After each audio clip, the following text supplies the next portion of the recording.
आप पहेली और बूझों से तो अपनी पुरानी कक्षाओं में मिले ही हैं।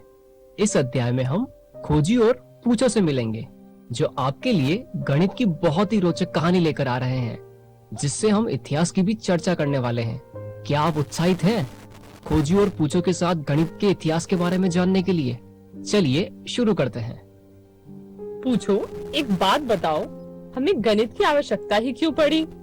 जब बाजार से तुम केले लेने जाते हो तो उसे गिनते हो या फिर ऐसे ही ले आते हो? अरे बिल्कुल गिनती हूँ मैं। ऐसे ही गणित का आविष्कार हुआ था, चीजें गिनने के लिए। गिनती से मतलब है घटाना, गुणा तथा भाग, जिसे हमने विभिन्न तरीकों से विकसित किया है और इसे हम बीजगणित कहते हैं। ये तो बहुत ही रोचक बात बताई तुमने। ऐसे तो मैं रोज बीजगणित का उपयोग करती हूँ। सही कहा तुमने। पूछो, एक बात बताओ, क्या गणित में बस बीजगणित ही आता है?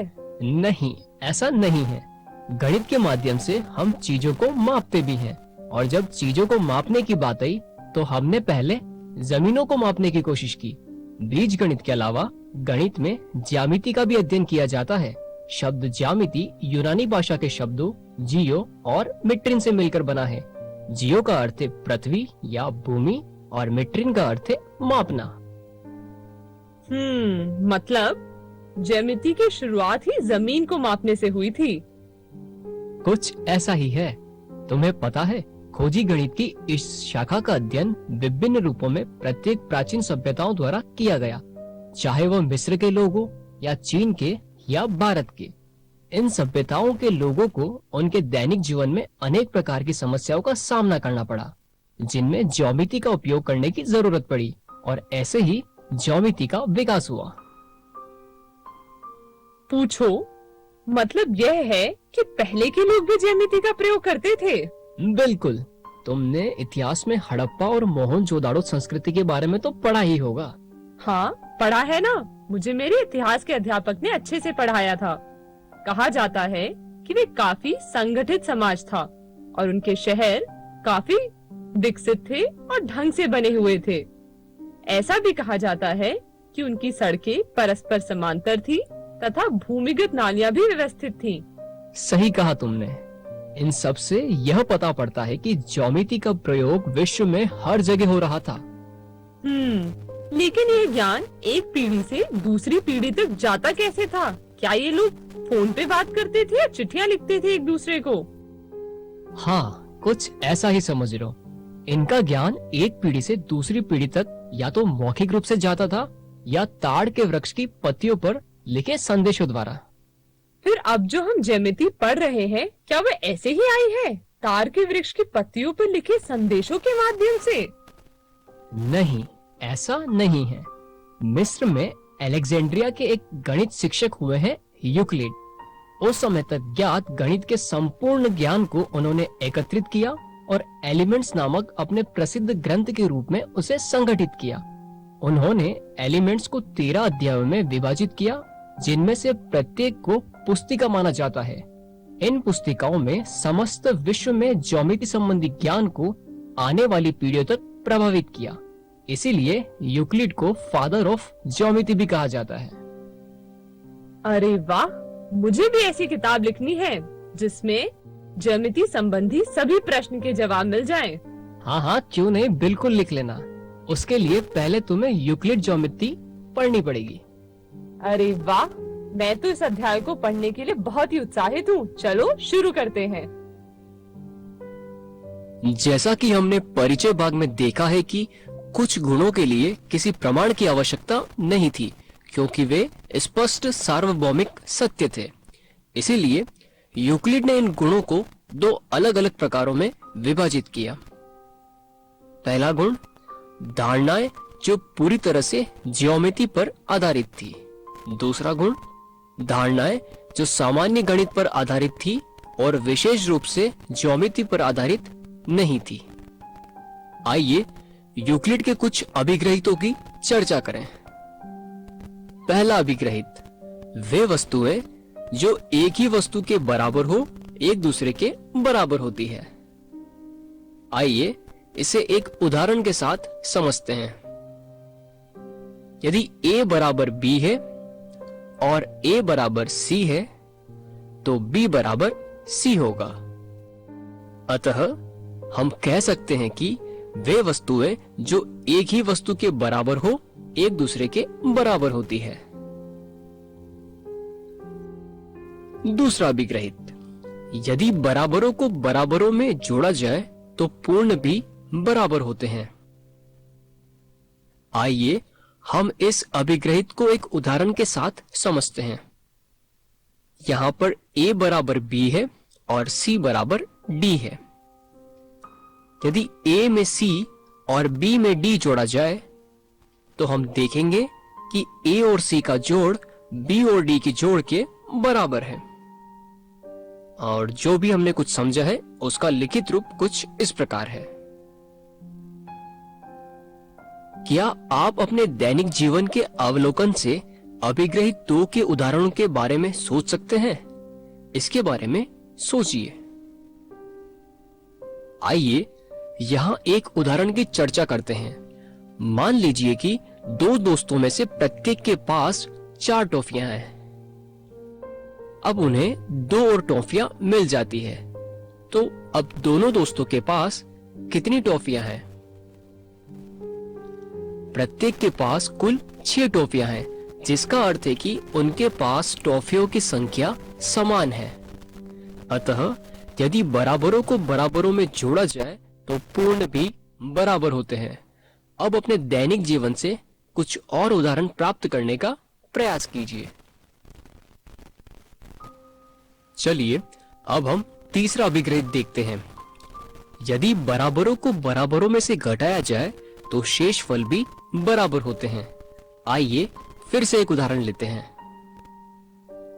A बराबर B है और C बराबर D है।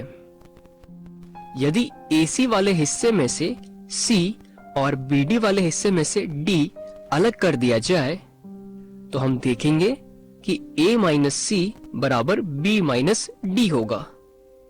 और जो भी हमने कुछ समझा है उसका लिखित रूप कुछ इस प्रकार है। अभिग्रहित 4, वे वस्तुएं जो परस्पर संपाती होती है एक दूसरे के बराबर होती है। आइए इस अभिग्रहित के लिए एक उदाहरण लेते हैं। यहां हम देख सकते हैं दोनों तरफ 2-2 आकृतियां हैं। यदि पहली आकृति को दूसरे पर आरोपित किया जाए तो ये उसे पूरी तरह ढक लेगी। तो हम कह सकते हैं दोनों आकृतियां बराबर है। अतः हम कह सकते हैं कि वे सभी वस्तुएं जो आपस में एक दूसरे के संपाती होती है वे एक दूसरे के बराबर होती है। चलिए अब हम देखते हैं अभिग्रहित संख्या 5। पूर्ण अपने बाग से बड़ा होता है। यह बहुत ही स्पष्ट सी बात है। आइए देखें कि कैसे। यहां पर एक वृत्त दिया है। यदि इसका एक हिस्सा अलग कर दिया जाए तो हम देखेंगे कि पूर्ण वृत्त अपने हिस्से से सदा बड़ा ही होगा। हम अपनी दिनचर्या से अभिग्रहित 5 का एक उदाहरण ले सकते हैं। मान लीजिए कि हमारे पास पानी का एक जग है और यदि हम जग से थोड़ा पानी निकाल देते हैं तो जग में शेष पानी की मात्रा पिछले वाले से कम हो जाएगी।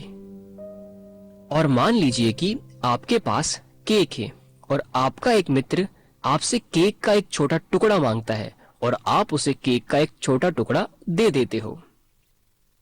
तो तुम दोनों में से किसके पास ज्यादा केक है? स्पष्ट रूप से आपके पास। अतः हम कह सकते हैं कि पूर्ण अपने बाग से हमेशा बड़ा होता है। अभिग्रहित 6, एक ही वस्तुओं के दुगने परस्पर बराबर होते हैं। इसका अर्थ है कि यदि A बराबर B है तो 2A बराबर 2B होगा। आइए इस अभिग्रहित को समझते हैं। यदि A बराबर B है, A में A और B में B जोड़ने पर हम देखेंगे कि 2A बराबर 2B है। अतः एक ही वस्तुओं के दुगने परस्पर बराबर होते हैं। अभिग्रहित 7 एक ही वस्तुओं के आधे परस्पर बराबर होते हैं। यहाँ पर हम देख सकते हैं a बराबर b है, तो a का आधा b के आधे के बराबर होगा। अर्थात यदि a बराबर b है तो 1/2 a बराबर 1/2 b के बराबर होगा। आइए हम इसे एक और उदाहरण से समझते हैं। यदि हम तरबूज को बीच से काटते हैं तो कटे हुए दोनों भाग आपस में बराबर होते हैं। चूंकि अब हम अभिग्रहितों से परिचित हैं, तो आइए इसे और अच्छे से समझने के लिए एक उदाहरण लेते हैं। पहला उदाहरण, क्या पूर्ण संख्याओं का संग्रह पूर्णांकों के संग्रह से छोटा होता है? जी हाँ, क्योंकि यूक्लिड का अभिग्रहित 5 कहता है कि पूर्ण अपने भाग से बड़ा होता है। यहाँ पूर्ण संख्याओं का संग्रह पूर्णांकों के संग्रह का एक भाग है, अतः पूर्ण संख्याओं का संग्रह पूर्णांकों के संग्रह से छोटा होता है। चलिए दूसरा उदाहरण देखते हैं। यदि त्रिभुज का क्षेत्रफल आयत के क्षेत्रफल के बराबर है और आयत का क्षेत्रफल वर्ग के क्षेत्रफल के बराबर है, तो क्या हम कह सकते हैं कि त्रिभुज का क्षेत्रफल वर्ग के क्षेत्रफल के बराबर होता है? आइए इसे चित्र की सहायता से समझते हैं। त्रिभुज का क्षेत्रफल बराबर आयत का क्षेत्रफल बराबर वर्ग का क्षेत्रफल बराबर त्रिभुज का क्षेत्रफल। तो यूक्लिड के अभिग्रहित 1 के अनुसार वे वस्तुएं जो एक ही वस्तु के बराबर हो एक दूसरे के बराबर होती है, से हम कह सकते हैं कि यह कथन सत्य है। चलिए अब हम तीसरा उदाहरण देखते हैं। दी गई आकृति में दोनों बच्चों के पास एक एक गुब्बारा है। इसका मतलब है कि उनके पास गुब्बारों की संख्या समान है। अब दोनों बच्चों को एक और गुब्बारा मिल जाता है, फिर से उनके पास बराबर गुब्बारे हो जाते हैं। यहाँ यूक्लिड का कौन सा अभिग्रहित प्रयोग हो रहा है? यहाँ यूक्लिड के छठे अभिग्रहित का प्रयोग हो रहा है, जो इस प्रकार है। एक ही वस्तुओं के दुगुने परस्पर बराबर होते हैं। यदि a बराबर b है तो 2a बराबर 2b होगा। पहले उनके पास एक एक गुब्बारा था, उसके बाद उनके पास गुब्बारों की संख्या दोगुनी हो गई, अतः एक ही वस्तुओं के दुगुने परस्पर बराबर होते हैं। जैसे कि हमने पहले चर्चा की थी कि गणितज्ञ यूक्लिड ने गुणों को 2 श्रेणियों में वितरित किया था, अभिग्रहित और अभिधारणा। हमने यूक्लिड के अभिग्रहित के बारे में पहले ही पढ़ लिया है। अब हम यूक्लिड के अभिधारणाओं के बारे में पढ़ेंगे। यूक्लिड की कुल 5 अभिधारणाएं हैं। अभिग्रहितों की तरह ही इन अभिधारणाओं को भी सत्य माना जाता है। आइए पहली अभिधारणा से शुरू करें। पहली अभिधारणा, एक बिंदु से एक अन्य बिंदु तक एक सीधी रेखा खींची जा सकती है। यह अभिधारणा हमें बताती है कि 2 भिन्न बिंदुओं से होकर कम से कम एक सीधी रेखा अवश्य खींची जा सकती है। इस आकृति में हम देख सकते हैं कि हम एक बिंदु से दूसरे बिंदु तक एक रेखा खींच सकते हैं। उपरोक्त अभिधारणा एक अभिग्रहित पर निर्भर करता है, जो इस प्रकार है। दिए हुए 2 भिन्न बिंदुओं से होकर एक अद्वितीय रेखा खींची जा सकती है। यदि हम इन बिंदुओं को P और Q नाम देते हैं, तो हम P और Q से होकर जाने वाली बहुत सी रेखाएं खींच सकते हैं। P से होकर जाने वाली कितनी रेखाएं ऐसी हैं जो Q से होकर भी जाती है? केवल एक, जो कि रेखा PQ है। अब Q से होकर जाने वाली कितनी रेखाएं ऐसी हैं जो P से होकर भी जाती है? केवल एक, जो कि रेखा PQ है। इस प्रकार यह कथन कि दो भिन्न बिंदुओं से होकर एक अद्वितीय रेखा खींची जा सकती है, यह स्वतः स्पष्ट है। इसलिए इसे सार्वभौमिक सत्य के रूप में स्वीकार किया जाता है। चलिए अब हम दूसरी अभिधारणा देखते हैं। एक शांत रेखा को अनिश्चित रूप से बढ़ाया जा सकता है। आजकल हम एक शांत रेखा को रेखाखंड कहते हैं। अतः वर्तमान की भाषा में दूसरी अभिधारणा यह कहती है कि एक रेखाखंड को दोनों ओर विस्तृत करके एक रेखा बनाई जा सकती है। चलिए अब हम तीसरी अभिधारणा देखते हैं। किसी को केंद्र मानकर और किसी भी त्रिज्या से एक वृत्त खींचा जा सकता है। मान लीजिए ए कोई एक बिंदु है। अब एक रेखाखंड ए बी खींचिए। अब ए बी की सहायता से एक वृत्त खींचिए। हम देखेंगे कि ए वृत्त का एक केंद्र है और ए बी उस वृत्त की त्रिज्या है। अतः हम कह सकते हैं कि अभिधारणा 3 सत्य है, जो कहता है कि किसी को भी केंद्र मानकर और किसी त्रिज्या से एक वृत्त खींचा जा सकता है। चलिए अब हम चौथी अभिधारणा देखते हैं।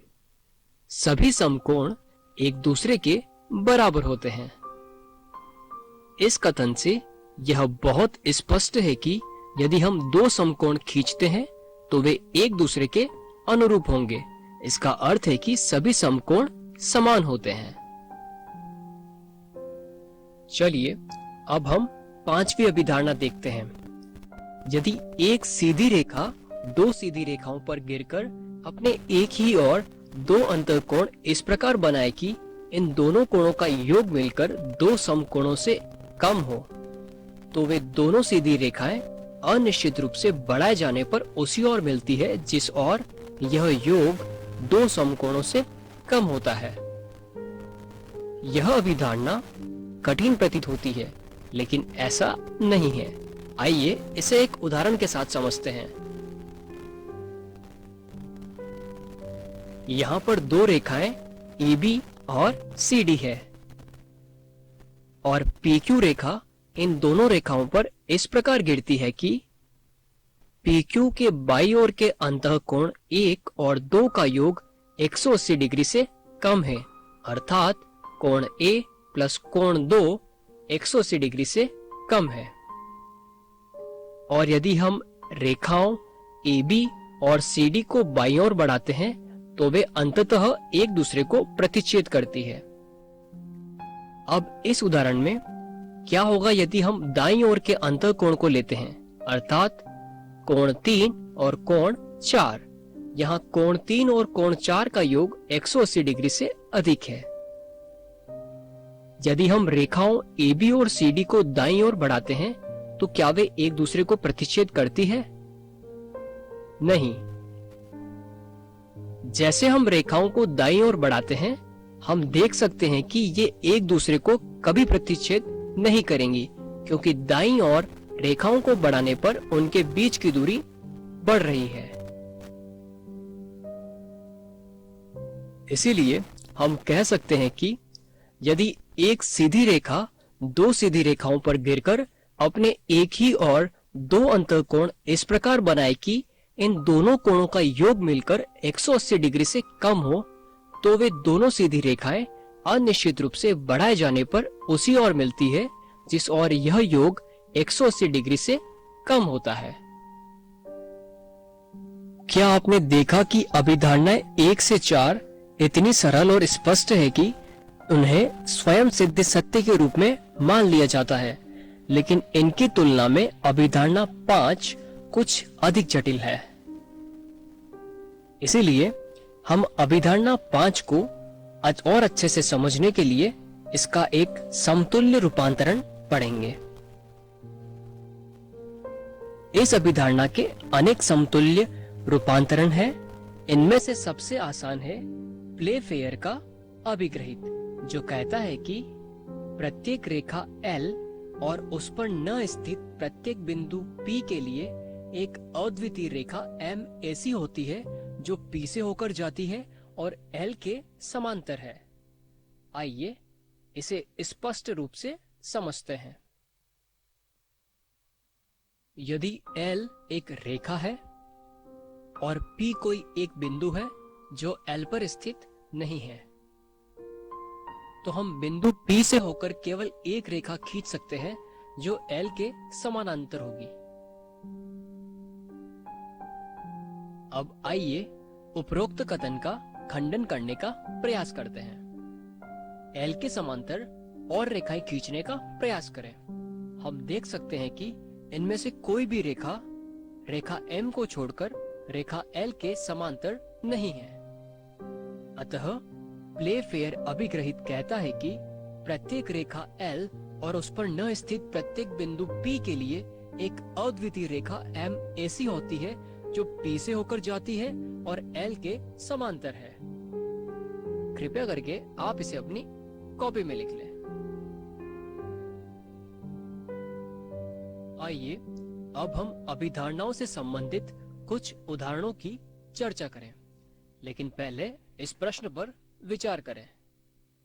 हम एक बिंदु से कितनी रेखाएं खींच सकते हैं?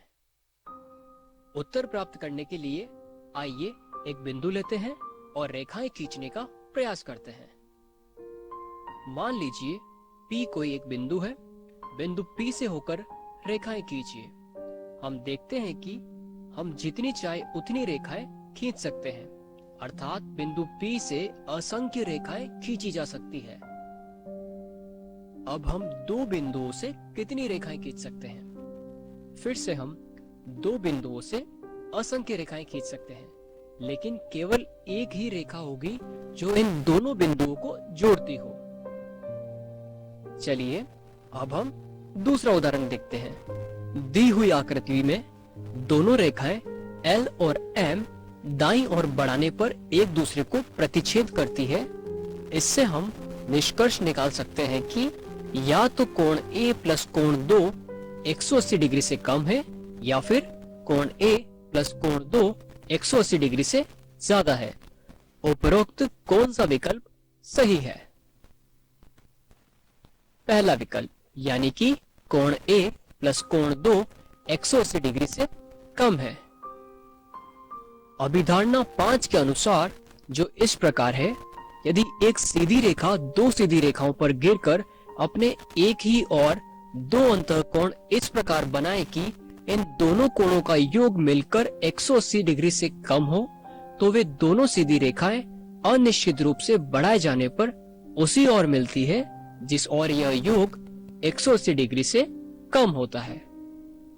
यहाँ रेखाएं L और M दाईं ओर प्रतिच्छेद कर रही है, अतः कोण A प्लस कोण 2 180 डिग्री से कम है, यानी विकल्प पहला सही है। यूक्लिड ने अपनी अभिधारणाएं और अभिग्रहितों को देने के बाद इनका प्रयोग अन्य परिणामों को सिद्ध करने में किया। फिर इन परिणामों का प्रयोग करके उन्होंने निगमनिक तर्कण द्वारा कुछ और परिणामों को सिद्ध किया। जिन कथनों को सिद्ध किया वे साध्य या प्रमेय कहलाती थी। अभिग्रहित और अभिधारणा को मिलकर प्रमेय प्राप्त हुआ। आइए आगे आने वाले उदाहरणों में देखें कि यूक्लिड ने कुछ परिणामों को सिद्ध करने के लिए अपनी अभिग्रहितों और अभिधारणाओं का किस प्रकार प्रयोग किया। पहला उदाहरण, यदि A, B और C एक रेखा पर स्थित तीन बिंदु है और B बिंदुओं A और C के बीच में स्थित है, तो सिद्ध कीजिए कि AB प्लस BC बराबर AC होगा। यहाँ हमें सिद्ध करना है कि AB प्लस BC बराबर AC होगा। यदि हम ध्यान से देखें तो पाते हैं कि दी गई आकृति में AB प्लस BC के साथ AC संपाती है। साथ ही यूक्लिड का अभिग्रहित 4 कहता है कि वे वस्तुएं जो परस्पर संपाती हो एक दूसरे के बराबर होती है। और यहाँ क्योंकि AB प्लस BC के साथ AC संपाती है, अतः हम स्पष्ट रूप से कह सकते हैं कि AB प्लस BC बराबर AC होगा। इसे आप अपनी कॉपी में लिख लें। प्रमेय 5.1 दो भिन्न रेखाओं में एक से अधिक बिंदु उभयनिष्ठ नहीं हो सकते। आइए इस प्रमेय का विश्लेषण करें। दो भिन्न रेखाओं में एक से अधिक बिंदु उभयनिष्ठ नहीं हो सकते, इसका अर्थ है कि दो रेखाएं अधिकतम एक बिंदु पर प्रतिच्छेद करती हैं। यदि L और M दो रेखाएं हैं तो हम देख सकते हैं कि ये दोनों रेखाएं एक दूसरे को प्रतिच्छेद नहीं कर रही है। लेकिन यदि हम दोनों रेखाओं को दाईं ओर बढ़ाते हैं तो ये एक दूसरे को प्रतिच्छेद करेंगी। अब यदि रेखाएं L और M परस्पर समांतर हैं तो ये एक दूसरे को कभी प्रतिच्छेद नहीं करेंगी। अतः हम कह सकते हैं कि दो रेखाएं अधिकतम एक बिंदु पर प्रतिच्छेद करती है। अब जब हमने प्रमेय को समझ लिया है तो आइए इसे सिद्ध करते हैं। थोड़े समय के लिए यह मान लीजिए कि ये दो रेखाएं दो भिन्न बिंदुओं P और Q पर प्रतिच्छेद करती हैं। इस प्रकार दो भिन्न बिंदुओं P और Q से होकर जाने वाली आपके पास दो रेखाएं L और M हो जाती है। परंतु यह कथन अभिग्रहित 5.1 के विरुद्ध है, जिसके अनुसार दो भिन्न बिंदुओं से होकर एक अद्वितीय रेखा खींची जा सकती है। अतः हम जिस कल्पना से चले थे कि दो रेखाएं दो भिन्न बिंदुओं से होकर जाती है, गलत है। इससे हम क्या निष्कर्ष निकाल सकते हैं? हम निष्कर्ष निकालने पर बाध्य हो जाते हैं कि दो भिन्न रेखाओं में एक से अधिक बिंदु उभयनिष्ठ नहीं होगा। चलिए अब हम NCERT अभ्यास 5.1 के कुछ प्रश्न करके देखते हैं। प्रश्न संख्या 4। यदि दो बिंदुओं A और B के बीच एक बिंदु C ऐसा स्थित है कि AC बराबर BC है, तो सिद्ध कीजिए कि AC बराबर 1/2 AB है। एक आकृति खींचकर इसे स्पष्ट कीजिए। यहाँ हमें दिया गया है कि AB एक रेखा है और एक बिंदु C है जो A और B के बीच इस प्रकार स्थित है कि AC बराबर BC है। हमें सिद्ध करना है कि AC बराबर 1/2 AB होगा। चूंकि हमें दिया है AC बराबर BC है, हम इसे इस प्रकार लिख सकते हैं AC प्लस AC बराबर BC प्लस AC। क्यों? क्योंकि यूक्लिड का अभिग्रहित 2 कहता है कि यदि बराबरों को बराबर में जोड़ा जाए तो पूर्ण भी बराबर होते हैं। AC बराबर BC, यदि AC में AC और BC में भी AC जोड़ा जाए तो ये दोनों जोड़ एक दूसरे के बराबर होंगे। अतः गणितीय रूप से हम इसे लिख सकते हैं AC बराबर BC, जो कि हमें दिया है AC प्लस AC बराबर BC प्लस AC। अभिग्रहित 2 कहता है यदि बराबरों को बराबरों में जोड़ा जाए तो पूर्ण भी बराबर होते हैं। चूंकि AC प्लस BC बराबर AB है, अतः 2AC बराबर AB होगा, यानी कि AC बराबर 1/2 AB होगा, जो कि हमें सिद्ध करना था। इसे अपनी कॉपी में नोट कर लें।